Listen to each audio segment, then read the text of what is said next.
All right. Good evening, everyone. Apologies for the 30 minutes extension. Just needed to attend to something urgent. So how are we all doing? I believe we are all doing fine, right? Right? No response. Hello. We are good. All right. Thank you. So today will be a wrap on introduction to principles of OOP. These principles of OOP is called to C#, which is an object-oriented programming, right? So today we'll be discussing the last principle, which is abstraction, right? But before we just discuss that, I'll just quickly reiterate on I gave an assignment last week, right? As the effect of a new keyword on a method that is being implemented by a child class. That is a method that exists in a parent class, that is the base class, that the child class is try to override, or instead of the word override, if you use the word new, what would be the effects? So can anyone just briefly explain that in maybe 2 minutes max? Anyone, you can unmute your mic and just explain. No one is free to do that. Or I should call name. I can call name. Let me be like a teacher this evening.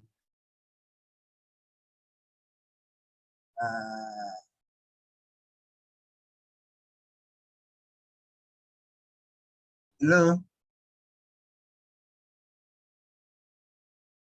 Okay, since nobody is talking, I will call name. Victor. Hello, Victor.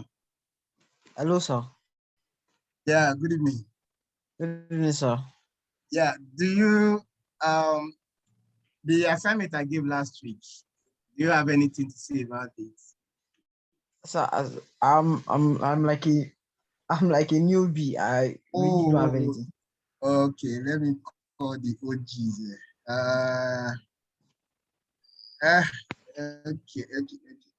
Okay. Sorry, Victor, you said you're a newbie. How do you mean? I wasn't in the last class. Number one. Number two, I don't know anything that much. I don't know anything about. But you're not just joining, right? No, I'm not just joining. Okay, so please, we need to carry everybody along. We don't want someone just, how do I put this now? We don't want someone just missing a class and then coming, because you need to understand these basics. These basics is going to form what you're going to be using to build your softwares and all of that. So you need to carry everybody along. If you have any issues or any question, please make sure to ask and not just omit different classes and all of that. Kendi, you can continue. Okay, thank you. All right, let me give someone else a try. Peter, can you try? Sure, Peter Samuel. Yeah, Peter Samuel, exactly. Okay, good evening. Well, the effect of the new keyword, has almost the same effect as the override, but since you don't want to override, when you use the new keyword in the derived class naming, it basically just allows that method to be implemented rather than the base class method. So in our example where we did the base class to be animal, and we have a method called animal sound. So when we go to our derived class, let's say pig, I want to create a method animal sound. If we don't want to overwrite That's if you don't want to use the keyword overwrite to make use of the animal sound for pig, we just use a new method. So it's like we are creating a new method for pig, which is from the base class, but we want it to be specific to that pig class. Is that correct? Yeah, that's correct. That's correct. But I'm just looking for, there's one point I needed to hear. Which I was really to distinguish it from the override method. Yeah, you are right, right? Your explanation is right. But there is just a keyword. Okay, let me just put it to you now. Since you've almost wrapped the thing, so that I won't just need to. For example, look at this method. We have, you can see my screen, right? Yes. Good. The parent class has public void sleep, right? Now, if I use the word, if I now want to have exactly the same method now in this big derived class, okay, that's when I will use the new keyword, right? Yes. Yeah, good. I'll just put the word public new void sleep. And sleep, right? This works. So missing spelling in your sleep. Yeah, thank you. This works, right? Yeah. Saying multi-pay body, yeah, this just works, right? Let's just say console is this right? Yep. This works, right? Now, as you rightly explained, you are correct, right? But I can use the word new for this method because can you remember there's one keyword we use to declare that a method can be override in the base class? What was that keyword? Do you remember? Before you can override a method, in the base class, I mean in the derived class, you need to use a keyword. Can you remember? All right, if you can't remember, that's not a problem. You've really tried. Let me go to Lawa. What was that keyword? Can you remember?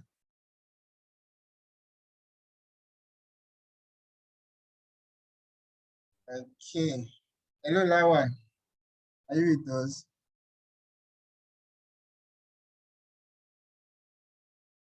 Hello. Like Lawa is not here. All right. I noticed some people are virtually joining this class. I joined it virtually. They are just posting this. Hello. Should be abstract, I think, or virtual. Abstract, actually. No, not abstract. You're almost there. Hello. Okay. Oh, okay. Is it virtual? Yeah, virtual. Thank you. Okay. Virtual. Abstract is if it doesn't have a body, I think. No. It's virtual, right? Once you declare this as who is saying something? I can barely hear that person.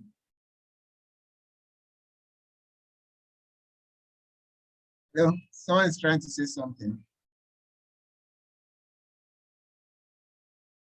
Okay, so it's the virtual keyword. So once you use the virtual keyword, then it makes that method overridable by the base class.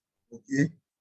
Or if you don't use the word virtual, you can use the new keyword to create like a new instance of that same method. Okay.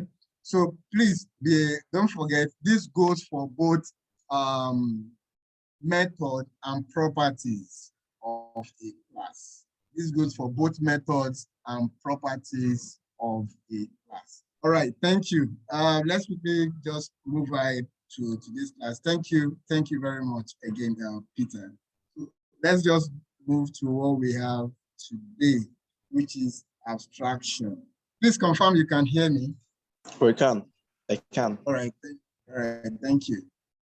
So C# abstraction, right? Data abstraction is the process of hiding certain details and showing only essential information to the user. Okay. Abstraction is almost the same thing like encapsulation. Okay, it's just almost the same thing because in both for encapsulation you are restricting access to data, right? But in abstraction you are hiding it.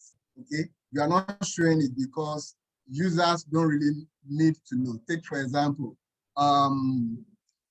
for you to drive a car, for your car to move, there are so many things that happens within the engine, right? There are so many things that there are so many ions that are moving against each other, rubbing against each other for the tires to move, right? But you as a driver, you are less concerned with those stuff. What you are just concerned with is your steering, your throttle, your brake, and your gear. You are good to go, right? So now, the process such that you are oblivion of all those other things that makes the vehicle to move is called abstraction. Okay. You are less concerned about all those things. All is good, your steering is good, your gear is good, then your gear lever is good, you are good to go. That's just a simple meaning of abstraction. All right, you don't need to know the inner processes, inner workings of your vehicle. Okay, but you just know that once you start the vehicle and you put it in gear, you are good to go. Okay, that's just a simple way to just explain abstraction. Okay, abstraction can be achieved with either abstract classes or interfaces. Okay, so interface would be is another method that you learn in the course of this program, right? But today we just deal with abstraction. In C#, the process to hide the internal details and showing only the functionality is called abstraction.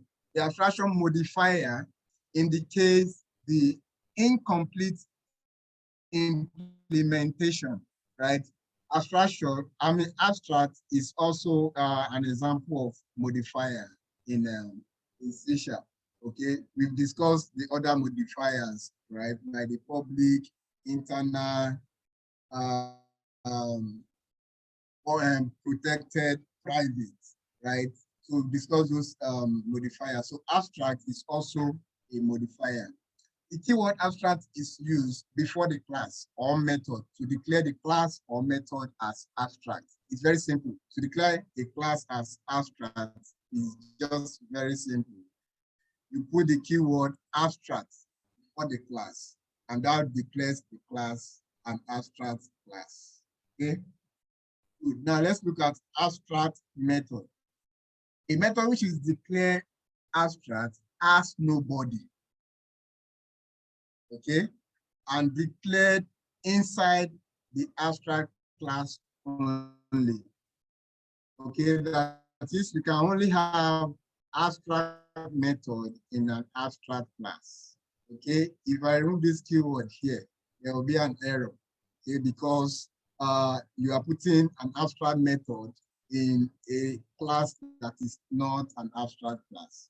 So an abstract method always exists in an abstract class. Please take note of that. Okay, so the abstract classes are typically used to define a base class in the class hierarchy. So you will still learn all other things about abstract class. So for abstract class, you only use it as a base class. Okay, once you have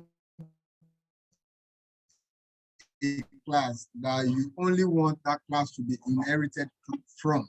If you have a class that you don't need to create an instance of that class, you only want that class to be inherited from. So you declare that class as an abstract class. So in other words, an abstract class is an incomplete class or special class that can't be instantiated. It can't be instantiated. That is, you can't instantiate an abstract class. You can't create a new instance of an abstract class. Okay.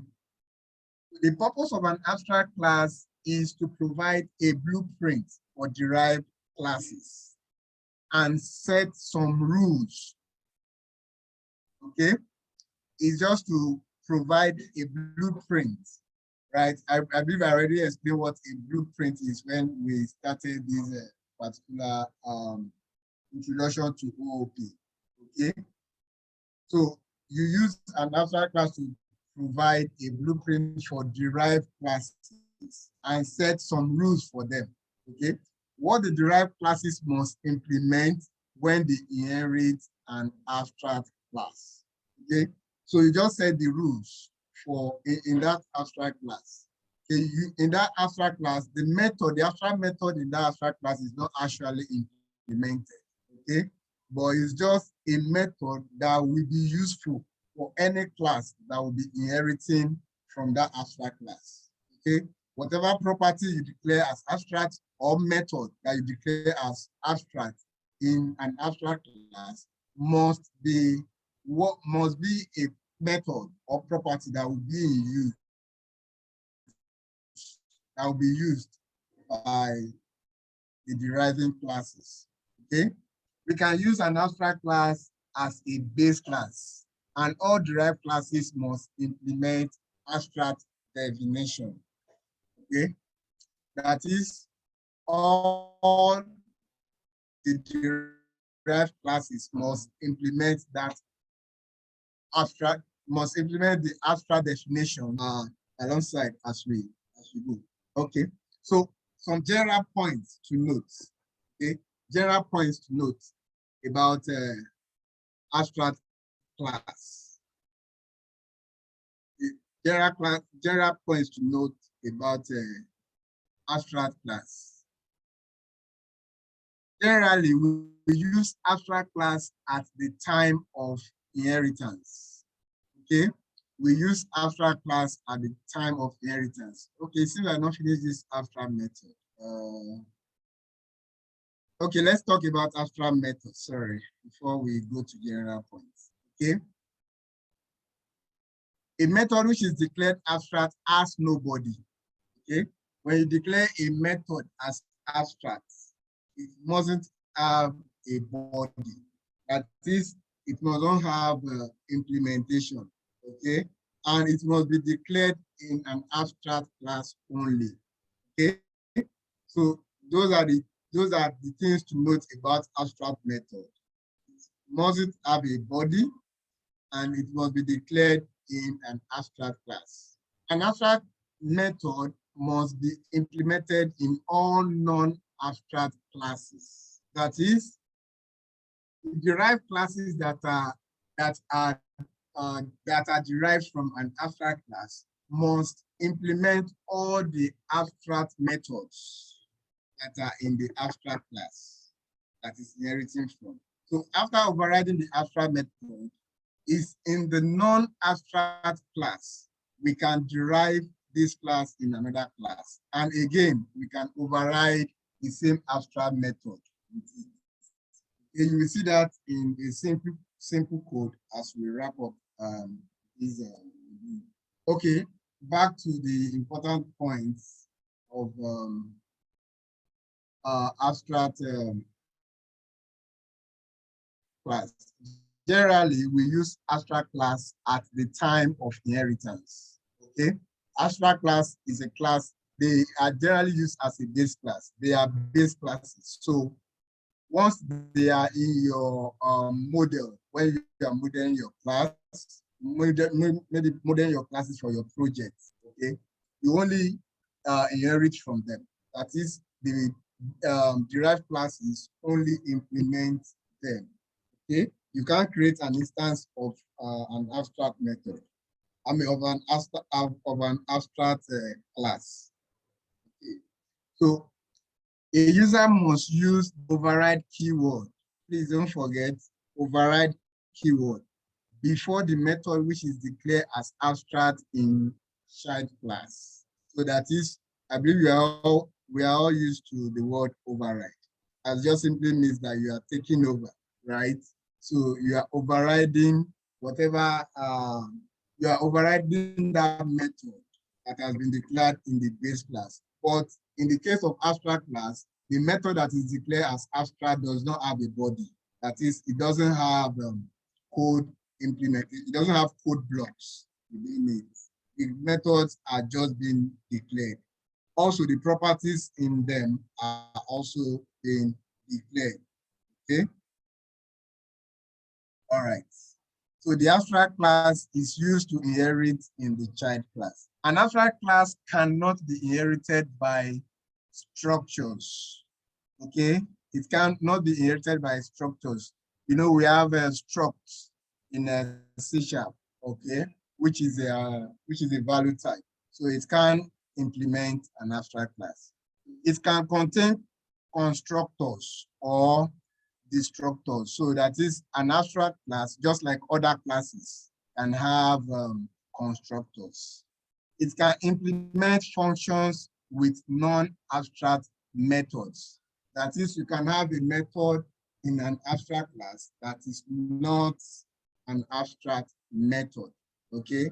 Like in this abstract class now, we have two methods there, of which one is abstract and the other one is not abstract, okay? So it cannot support multiple inheritance. Just like, you know, when we were discussing inheritance last week, you can't inherit from more than one class, okay? Just the same way, two mothers cannot give out to a child, okay? It's not possible. So that's just the way I can just put it straight to you, all right? So for classes cannot inherit from more than one class, okay? You can only inherit from a class, all right? But you can inherit from as many as possible interfaces, okay? So then it can't be static. That is, a class cannot be abstract and also be static at the same time. It's either you have a static class or you have an abstract class. So you can't have a static abstract class in C#. Okay, so looking at this example, so this is an example of an abstract class using the keyword abstract, then followed by class, then the class name, animal. Okay, we have an abstract method, which is animal sound. Okay, then we also have a normal method inside it. Okay, and also we can have constructor in abstract class. We can have constructor in abstract class, just the way we do have constructor in normal classes. You can just have a constructor in abstract class is allowed. Okay, then you can have properties, you can have fields in abstract classes. Okay, so we have this class pig that inherits the abstract class animal. Okay, it inherits the abstract class animal. So let's use this for example. So we have public override void animal sound. So what we are doing here is that we are overriding this animal sound abstract method that is inside the animal class. So this is an abstract class. This is an abstract method. You can see the method has no body. Okay, what we just have is just the declaration. We declare the method, but the method has no body. Once you declare a method as abstract in an abstract class, you don't need to implement it. So it is the function, it is the duty of the class now that is inherited from the abstract class to implement the method that is being declared as abstract in the base class, so which is what we've done here. So we are implementing the animal sound method here.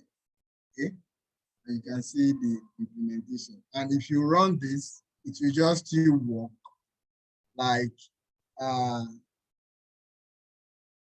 just still work like normal normal classes and normal methods. Okay. Okay, let me just. So here we have pig, new pig equals to pig, all right? So we do my pig dot animal sound. This animal sound is an abstract method in the parent class, but we override it inside the pig class. Okay, we override it in the pig class. And also the my pig does sleep is the normal method, the regular method that we have in the abstract class. Okay, we can use it just the same way we've been using methods that we have in a derived class. So if you do .NET run,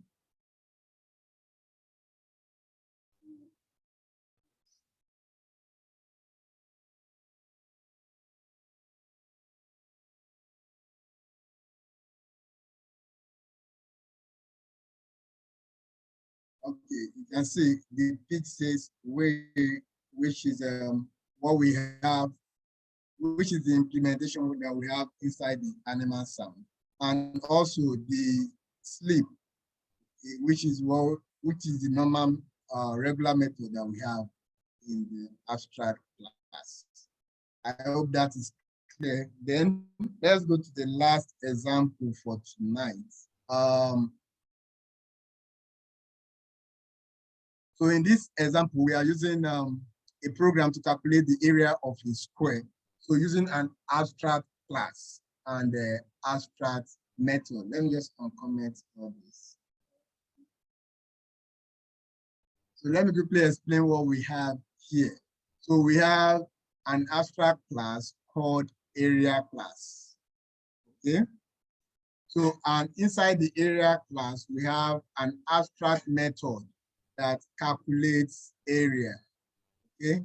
We have an abstract method that calculates area. Okay. Now we now have a class square that implements the area class. Okay. So we have this is a constructor.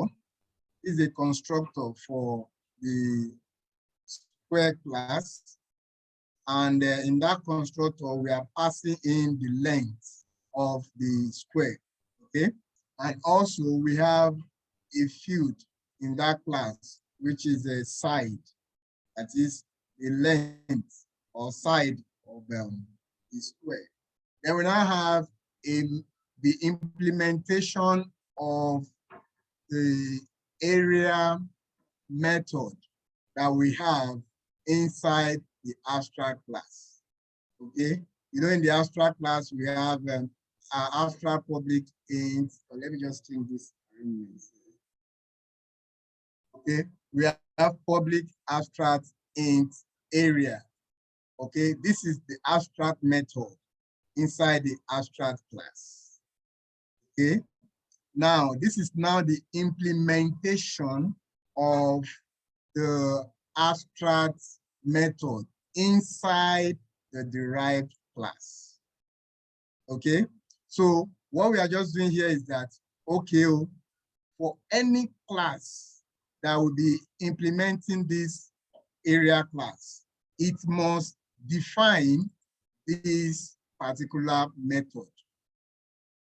Okay, any class that must implement or inherit this area class must implement this this method in there, and that is the contract or the agreement that the square class has fulfilled here by implementing the area method.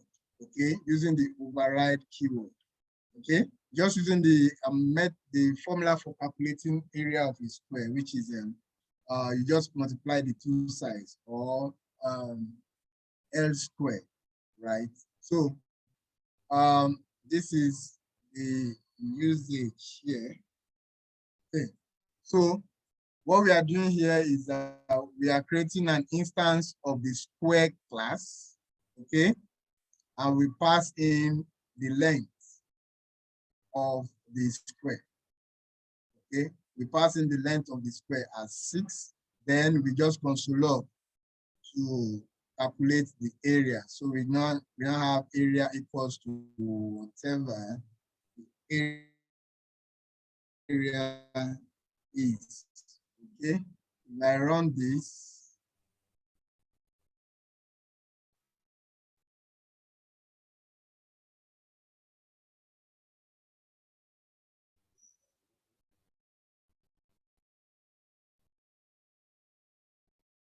so we can see the area equals 36.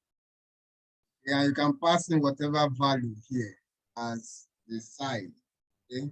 Whatever value you wish to, you just pass it as the length of the square, and it just give us the area of that square, okay? So the concept we explained here is that we have a contract between the area class and any class that is implementing it.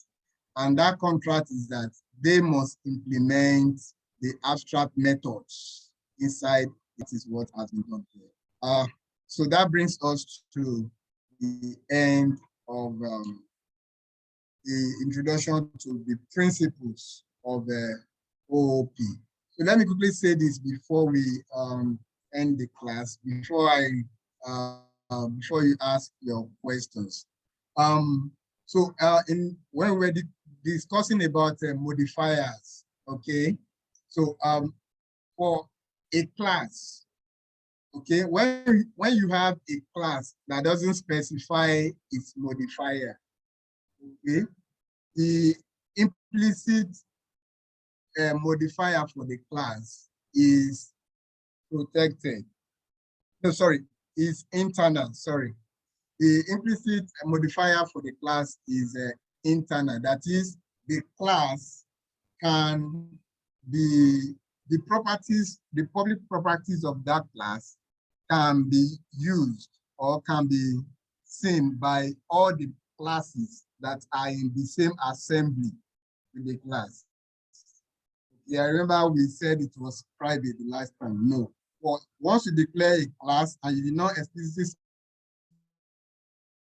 specify, maybe it is public or private, this now is declared as public. So definitely it will just be a public class. Or if we did not put any declaration here, it is implicitly internal. Okay, please note that. Those are some interview questions. In some cases, yeah, it can be an interview question. So okay, any questions from anyone? Question? That brings us to the end of the class today. Hello. Yeah, hi. Thanks for today's session. I'm really sorry I wasn't able to catch most of the class because I'm having a network issue from my end. So thank you very much.